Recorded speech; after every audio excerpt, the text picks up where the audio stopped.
You're welcome to Madhouse TV Mathematics class. I'm your host teacher, Amen Micah Ajelobasi.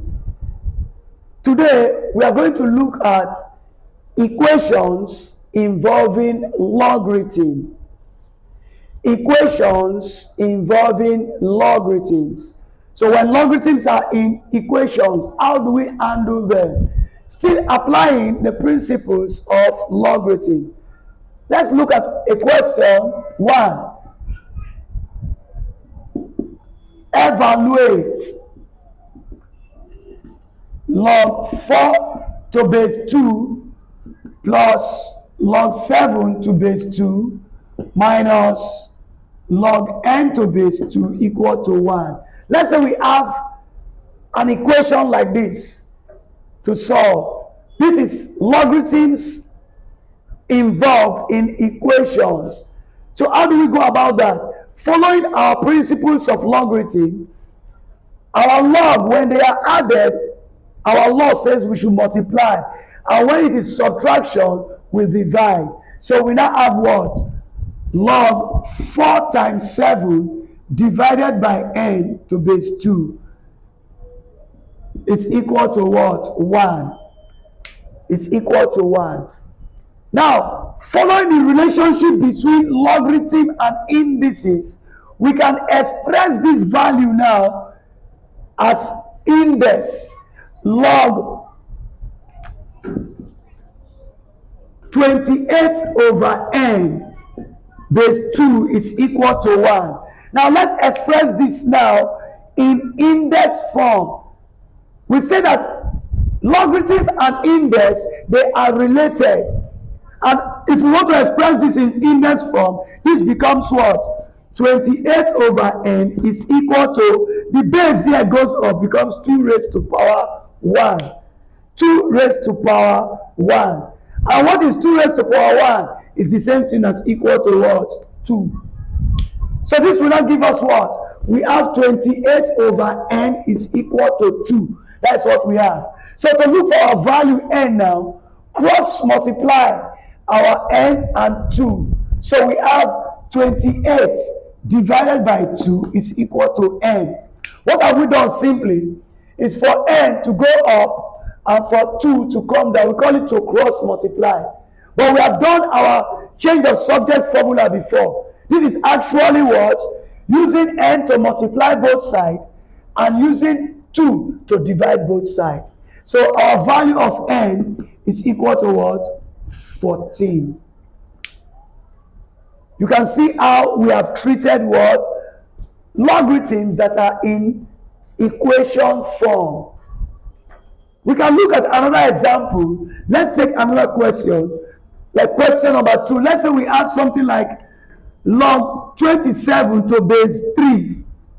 If we have log 27 to base 3, let's say equal to log 64 to base 1 over 4, then let's say we have minus, or let's say we have n log 1 over 81 to base 3. Let's use that. Let's use that as an example. N log 1 over 81 to base 3. This will give us what? Our log 27 can be written as what? Our log 27 can be written as what? Log what? 3 raised to the power of 3. Look at our log 64 here. Log 64 can be written as what? Log 4 raised to the power of what? 3. And our 1 over 4 can be written as 4 raised to the power of minus 1. This is what? Plus, what do we have? N log 81 raised to the power of minus 1. That is what we have. Raised to the power of minus 1. Let's take our work this way. We are going to have what? 3 log 3 to the base 3 is equal, we have what? 3 log 4 over minus 1 to the base 4. What have we done? Following our principles of logarithm, 4 raised to the power of minus 1 will divide outside here, and while 4 raised to the power of 3 will multiply here. So we now have what? 3 divided by minus 1. Now look at this other one. 81 raised to the power of minus 1 can be written as what? This is n log what? What do we have there? We have 3 raised to the power minus what? 4. Raised to the power of minus 4.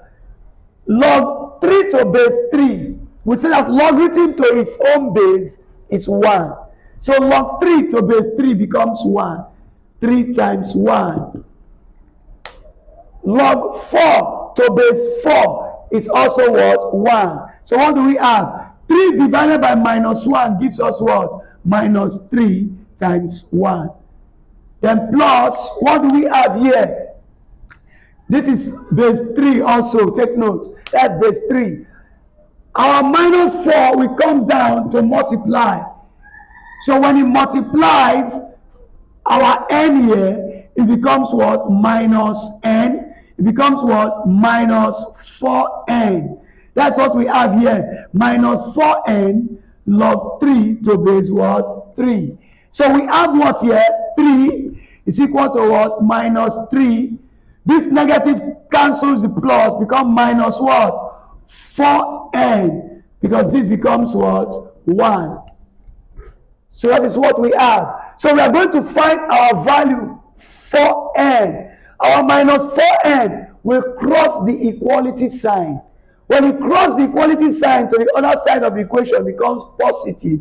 So we now have what? 3 plus 4n is equal to minus 3.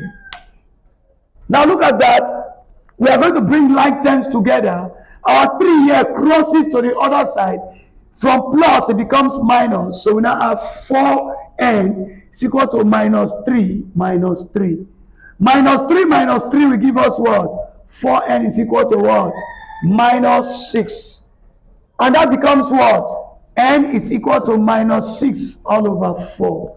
Minus 6 all over 4, we can divide by 2. We now have what? Minus 3 all over 2. So our n is equal to what? Minus 1 whole number 1 over 2.